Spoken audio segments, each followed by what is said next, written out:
Hi, thanks for tuning in to my channel. My name's Rhonda Hensley.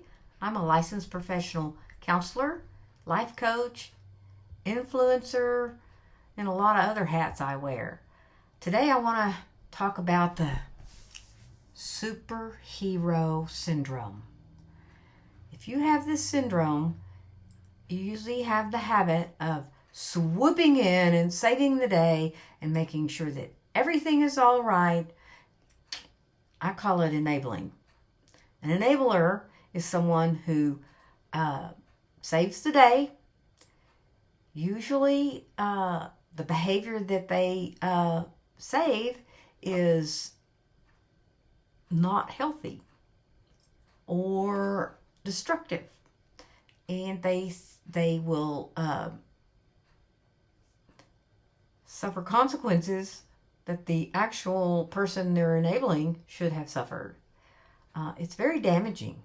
A lot of people don't realize how damaging it is. It's damaging for the person who enables, and it's very damaging for the person that you enable. There's a lot of reasons why people enable. To avoid conflict, to feel needed. They have the need to be needed. You know, with Superman or Batman or any of them, you know, the big thing happens and they're summoned and here they come and they save the day and everything is okay. Well, superhero syndrome is that if I save the day and I do it to make me feel better because my worth is elevated if I'm needed. So I have the need to be needed. And that is why I enabled. I also didn't like conflict. And there's behaviors I did. I made excuses. I covered up for their mistakes. I gave financial support. I bailed them out. They should have used their money for paying bills or rent or whatever. Food, gas. But I would come in because they'd use their money on partying or shopping at the mall, and then I would pay their rent.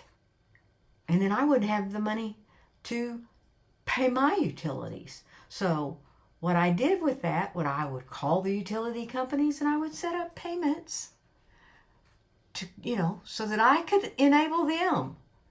What I know today is if I take responsibility for something someone else needs to be responsible for, I'm going to make their failure permanent because they don't ever learn to be responsible.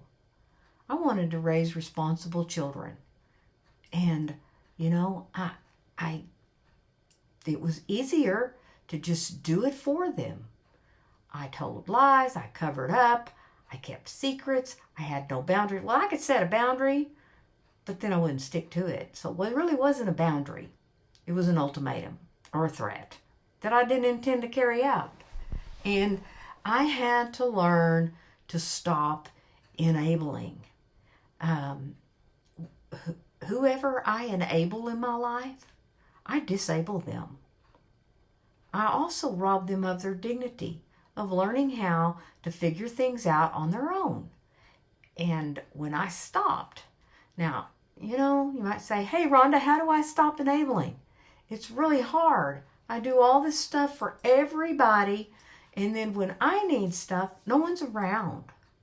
And I think that the negative outcomes from that, I talked about one, is suffering the consequences that somebody else should suffer. Without consequences, no one changes. And if this is self-destructive behavior that I'm, covering up, they don't ever learn to stop the self-destructive behavior.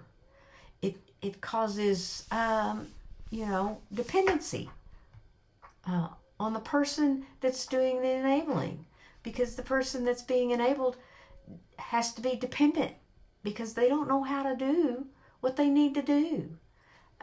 It reinforces that harmful behavior. It causes strained relationships. And then after time, the resentment and the anger because this person has not become responsible. Without authority, there is no responsibility.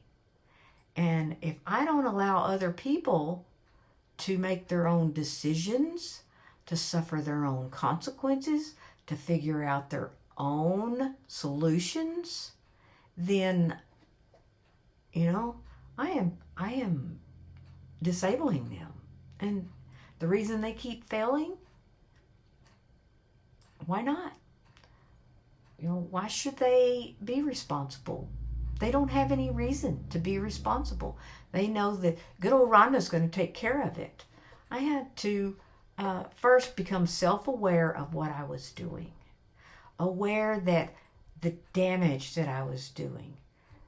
When I learned that by enabling my family that I loved so much, that I was taking away their dignity, smacked me in the face.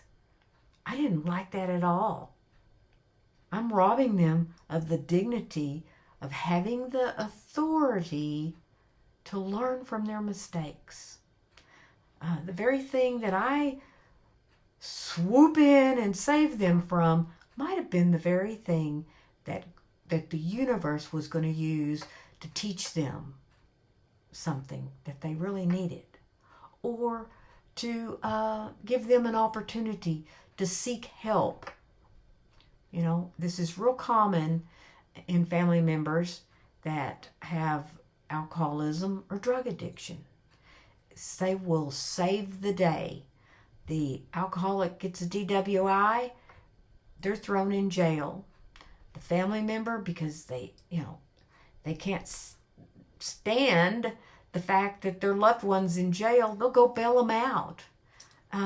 To where if they had allowed the alcoholic to suffer consequences, they might have wanted to seek help. There's so many ways of enabling.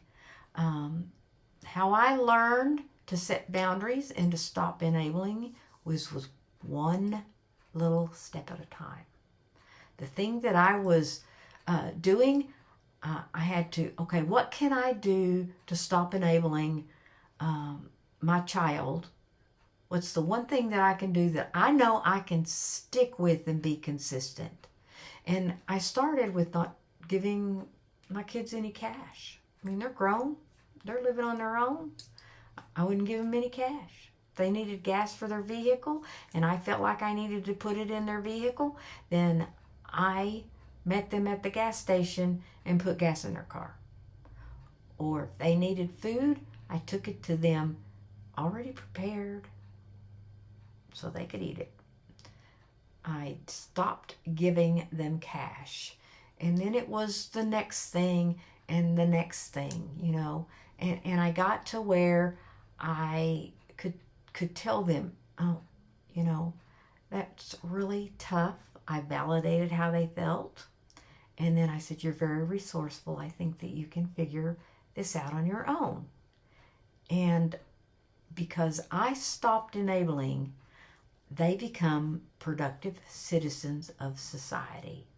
They begin to have the authority to make their own decisions, to figure out how to fix their problems. They suffered the consequences, not me. And as hard as it was very rewarding for me to watch them begin to change their lives and become responsible. I think that the hardest thing, was after the self-awareness, I sought support. It was the boundaries. But the boundaries were what caused me to develop healthier relationships with my friends, with my family, with my husband, in all areas. The work boundaries, personal boundaries, and they define who I am. And today, that that positive change that happened within me and those people I enabled. There's also two kinds of enabling. There's the physical enabling. It's like when you dole out money that would keep the consequences from happening. Or there's also emotional enabling. That is to allow another person to continue with some harmful behavior that's emotional. And it goes back to boundaries. Boundaries are the things that stop enabling behaviors. Enabling behaviors are well-intentioned. They stem from the desire to help and protect others. They also perpetuate very unhealthy patterns, and they hinder the other person's personal growth and accountability. This behavior is very prominent in codependent, relationships. And I was codependent. And the cycle can be broken. And this is just one area of codependency that causes a lot of damage and a lot of consequences. So if you like what I share, please subscribe to my channel, hit like. I also have a web page. I've got some exciting things going on. I'm working on some digital courses, and I'm going to try my hand at blogging. Who knows what's going to happen here. I still like my Superman shirt, but you know what? I'm retiring the cape. Have a good day, and hope you return to my channel.